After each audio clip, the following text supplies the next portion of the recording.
Hello and welcome to another update video about Bitcoin. Bitcoin hasn't really changed since yesterday's update. Obviously, we had this sell-off. I explained in the last video also the daily chart, so I'm not going to do that now or today. But we have seen obviously that pullback, that strong sell-off, which is not super unusual for crypto. But it happened when the price was about to make a new high. So we have a double top. Double tops rarely hold as substantial reversal signals. Now, of course, they could be, but usually they get broken eventually. And at the moment, I assume that the market is coming down according to this yellow wave count that we talked about before. The support area is also still relevant. It's currently defined between 67,212 and 64,444 USD, which means here we had a third wave top on the 21st of May, 20th of May, 21st of May. Then this was a move down in wave A, the move up in wave B, and we're now coming down in wave C.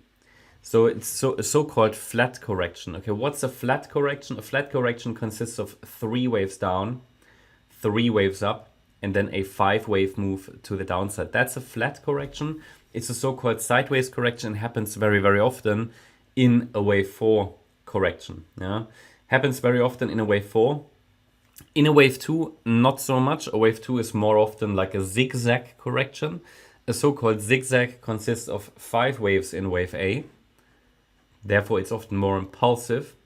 3 waves in wave B, but not as strong. And then 5 waves in wave C. A C wave always has 5 waves. But the difference is between how the A wave looks like and the strength of the B wave.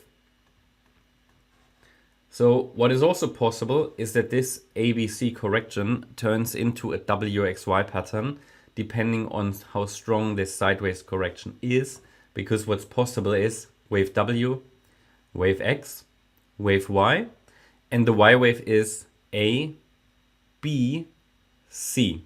But that cannot be predicted because WXY is not, let's say, common enough to really be considered. Well, I consider it, but it would have to give me some proof first. For example, a break above resistance in a corrective manner. Because now, if I'm tracking this ABC structure, I would expect one more low, as long as resistance is holding. So resistance is defined between 69,258 and 70,174.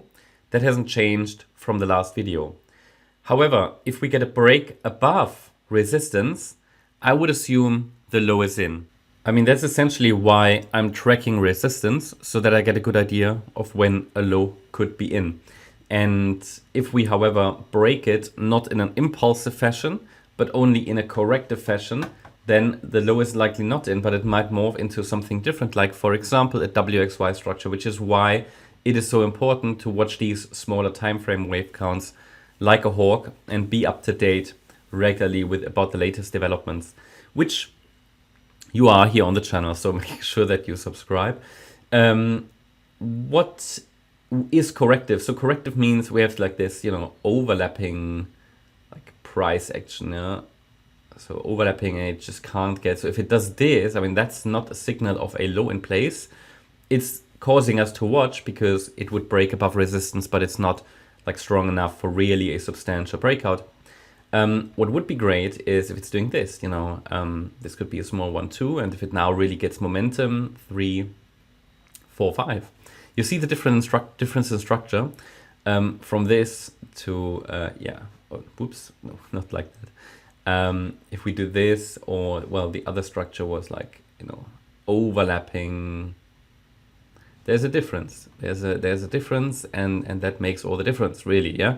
So that's why I am always looking for 5 waves up. So that's why I'm tracking resistance. Break of resistance is only always the first indication a low is in. But in all likelihood, I'm looking for another low, especially as long as we stay below resistance. At the moment, it looks like another wave 4 weekend. Happens very often on a weekend, these sideways consolidations.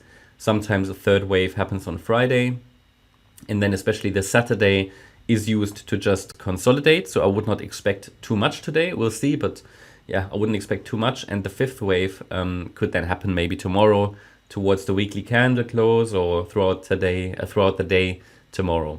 Yeah, and then if we get another low, I would pay attention to 67,212. That's one FIB level to watch. 65,814 and 64,444. These are the next levels. That's my update about Bitcoin. Hope you liked the update. If you did, please hit the like button, leave a comment and subscribe. And if you really like the content, then please check out the channel membership. Also make sure that you follow us on Instagram and Twitter for additional content. Thanks a lot for watching. Bye bye.